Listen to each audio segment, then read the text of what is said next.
Très attendu aussi, le nouvel album de Valérie June. Apparemment, Télérama a aimé. Elle a une voix très très très soul. Elle chante en anglais, bien sûr. Je pense qu'elle sera rangée dans les variétés internationales là, si vous la cherchez. Donc, variété internationale, c'est 2, les jaunes. J'ai hâte aussi de l'écouter. Le premier, je crois que c'est son troisième album, mais les deux premiers étaient très très beaux déjà. Voilà, voilà. Ah, génial.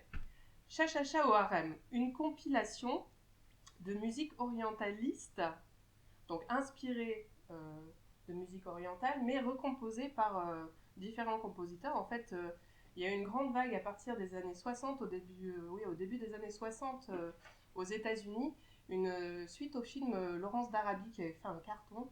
La vague orientaliste a commencé à déferler aux États-Unis et donc, ayant du mal à, à trouver des petites pépites, ils en ont inventé. Tout ceci est à découvrir dans cette compilation qui s'appelle Chachacha au harem.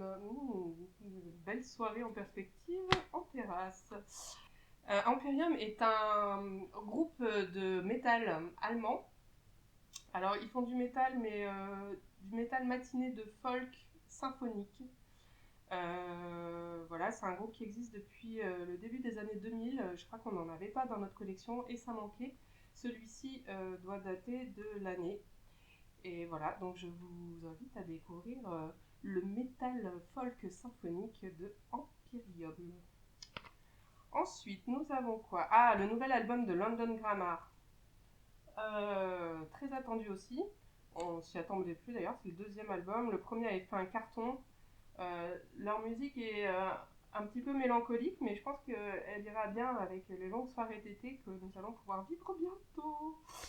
Dom Lalena. Don Lalena, elle est violoncelliste, elle est, comme son nom ne l'indique pas, brésilienne.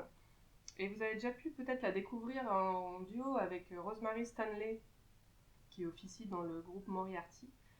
Elles avaient produit déjà un album qui s'appelait Birds on a Wire, où elles reprenaient des chansons qui allaient du baroque à la musique contemporaine, on va dire. Et là, elle revient sur un album seul, donc avec son violoncelle, et je pense avec des titres aussi bien en français qu'en portugais, enfin en brésilien.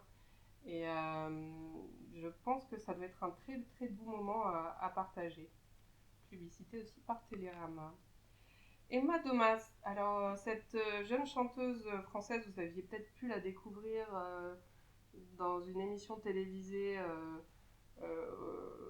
qui devait promouvoir des jeunes artistes. Elle n'avait pas percé à l'époque, mais là elle revient avec un album qui est, je crois, le deuxième. La collection de la médiathèque ne possédait pas d'album d'Emma Domas. Celui-ci a l'air encore plus abouti que les précédents, donc on s'est jeté dessus et puis c'est une artiste, je pense qu'il va falloir découvrir ou